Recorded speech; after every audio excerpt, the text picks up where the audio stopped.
Cinema শিল্প এসব কোনো কিছু নিয়েই মাথা ব্যথা নেই তার। এন্টারটেনমেন্ট বা মেসেজ তাতেও তার কিছুই এসে যায় না। বলছি ডোনাল্ড ট্রাম্পের কথা। তার সাফ বাত, ট্যাক্সও দাও ট্যাক্সও দাও, এই কথা উঠছে কেননা বলিউড এবং তেলুগু ব্লকবাস্টারের জন্য বিদেশি বাজারগুলোর মধ্যে মার্কিন যুক্তরাষ্ট্র অন্যতম। আরআরআর হোক বা বাহুবলী, ডাঙ্কি হোক বা পাঠান, ভারতীয় বাজারের পাশাপাশি এই ধরনের বেশ কিছু ছবি আমেরিকার থিয়েটারেও ভালো ব্যবসা করেছে। এখন মার্কিন বাজারকে মাথায় রেখে লোকেশন থেকে স্ক্রিপ্টে বদল আনছেন ভারতীয় পরিচালক প্রযোজকরা। ঠিক সেই সময় ফিল্ম নিয়ে মাথা ঘামালেন মার্কিন প্রেসিডেন্ট ডোনাল্ড ট্রাম্প। মার্কিন চলচ্চিত্র ধুঁকছে, তাই আমেরিকা ফার্স্ট এই নীতির কথা মাথায় রেখেই মার্কিন যুক্তরাষ্ট্রের বাইরে নির্মিত চলচ্চিত্রের ওপর 100% শুল্ক আরোপের ঘোষণা করেছেন ট্রাম্প।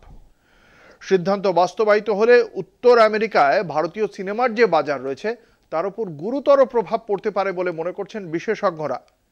এই সিদ্ধান্ত কার্যকর হলে কতটা প্রভাব পড়বে বলিউডে, কি বলছে বলিউড?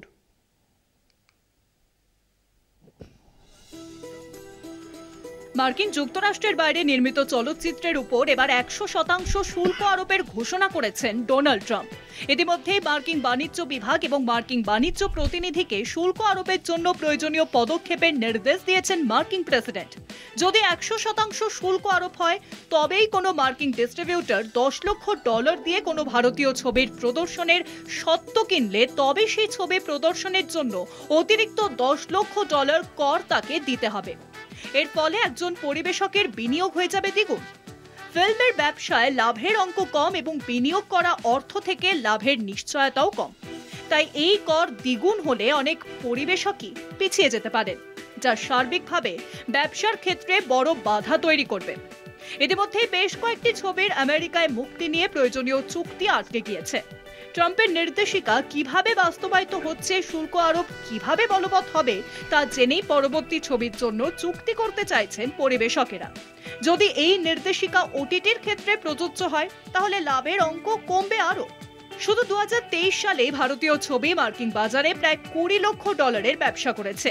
কিছু ছবি প্রায় 1000টি স্ক্রিনে দেখানোও হয়েছে। মার্কিন বাজার বন্ধ হলে ভারতীয় প্রযোজকরা তাদের বাজেটে কাটছাট করতে বাধ্য হবে তা বলাই বাহুল্য। সেক্ষেত্রে ছবির কাহিনী বা শিল্প নিয়ে পরীক্ষা নিরীক্ষা থেকে লোকেশন বা গ্রাফিক্সের বাজেটের ক্ষেত্রেও পড়বে প্রভাব। ছোট প্রোডাকশন হাউসগুলিতে প্রভাব পড়বে সবচেয়ে বেশি। স্বাভাবিকভাবেই এর প্রতিক্রিয়ায় কাশ্মীর ফাইলস খ্যাত জাতীয় পুরস্কার বিজয়ী বিজেপি ঘেঁষা পরিচালক বিবেক অগ্নিহোত্রের মুখ খুলেছেন। প্রধানমন্ত্রী মোদীর ডিয়ার ফ্রেন্ডের সিদ্ধান্তকে বিপর্যয় বলে ভারতীয় চলচ্চিত্র নির্মাতাদের ঐক্যবদ্ধভাবে এর বিরুদ্ধে লড়াই করতে হবে বলে আবেদন করেছেন বিজেপি ঘেঁষা পরিচালক। অন্যদিকে বলিউড ও হলিউডের ছবি পরিচালনা করা শেখর কাপুর ব্যবসা বুঝিয়ে দিয়েছেন ট্রাম্পকেও।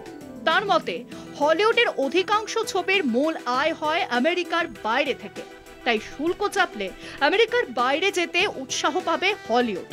তবে মতামত যাই হোক না কেন, আপাতত ট্রাম্প এই আইন কিভাবে আনতে চলেছেন আর তার প্রেক্ষিতে ভারতীয় চলচ্চিত্র নির্মাতারাই বা কি পদক্ষেপ করেন সেদিকেই তাকিয়ে থাকতে হবে। কলকাতা টিভি।